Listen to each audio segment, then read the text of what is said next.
Paper leak घोटाले में चल रही एसटीएफ जांच के बीच उत्तराखंड अधीनस्थ सेवा चयन आयोग के अध्यक्ष एस राजू ने अपने पद से इस्तीफा दे दिया। आयोग की भर्ती में आई गड़बड़ी के बाद उन्होंने इस्तीफा दे दिया है। भर्ती घोटाले पर एस राजू ने नैतिक जिम्मेदारी लेते हुए इस्तीफा दिया और कहा कि छात्र परेशान हैं और वो नैतिक जिम्मेदारी लेते हुए पद छोड़ रहे हैं।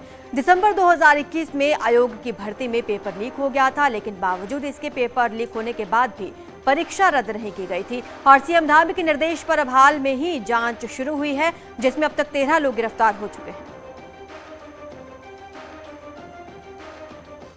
तो उत्तराखंड अधीनस्थ सेवा चयन आयोग के अध्यक्ष एस राजू ने इस्तीफा तो दिया, साथ ही साथ कई बड़े खुलासे भी किए हैं। एस राजू ने कहा वो जानते हैं किसने घोटाला किया और घोटालेबाजों के नाम भी जानते हैं, लेकिन नाम बताएंगे नहीं।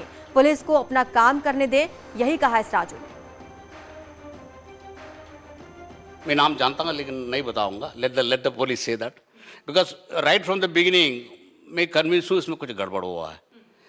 यद्यपि मेरे पास कोई प्रूफ नहीं था। कई लोग कह रहे थे कि सर इसमें प्रूफ ऑफ प्रूफ है, लेकिन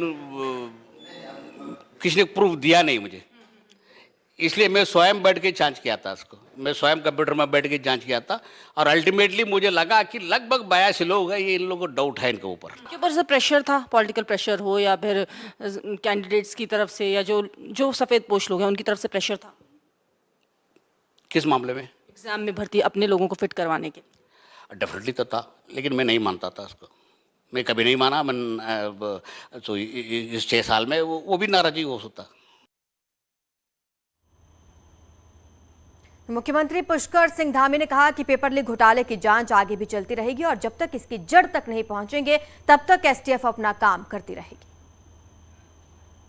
की एसटीएफ उसमें काम कर रही है और लगातार लोगों को पकड़ रही है और इसमें बिल्कुल भी कोई भी भ्रष्टाचार किसी भी कीमत पर हम लोग स्वीकार नहीं करेंगे और अभी जांच चलती रहेगी।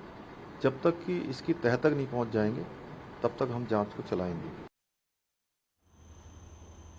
उत्तराखंड में आयुर्वेदिक यूनिवर्सिटी, कोऑपरेटिव और यूके SSS घोटाले में जांच और कार्रवाई जारी है। उत्तराखंड के संसदीय कार्य मंत्री प्रेमचंद अग्रवाल ने कहा कि भर्ती घोटाले में शामिल जो भी व्यक्तियों के नाम सामने आते हैं, चाहे वो किसी भी पद पर हो, उस पर कार्रवाई जरूर होगी। आधार पे जेल जा चुके हैं, यानी कि 13 लोग जब जेल जा चुके हैं तो अन्य लोग भी जो भी इस परिधि में आएगा, यानी कि जिसके ऊपर कोई आरोप इस प्रकार का लगेगा तो सरकार उसको किसी भी सूरत में बख्शेगी नहीं। ये मैं आपको बिल्कुल आश्वस्त भी कर रहा हूँ और भरोसा भी दे रहा हूँ।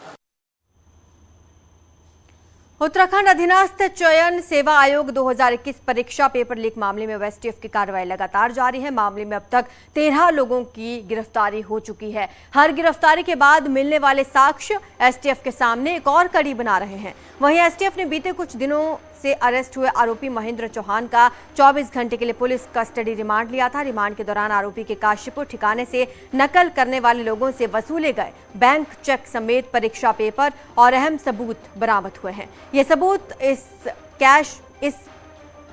इस केस में आगे कड़ियों को जोड़ने में मददगार साबित हो सकते हैं। वहीं आरोपी महेंद्र से मिली जानकारियों के बाद एसटीएफ की टीमें अलग अलग जगह के लिए निकल गई।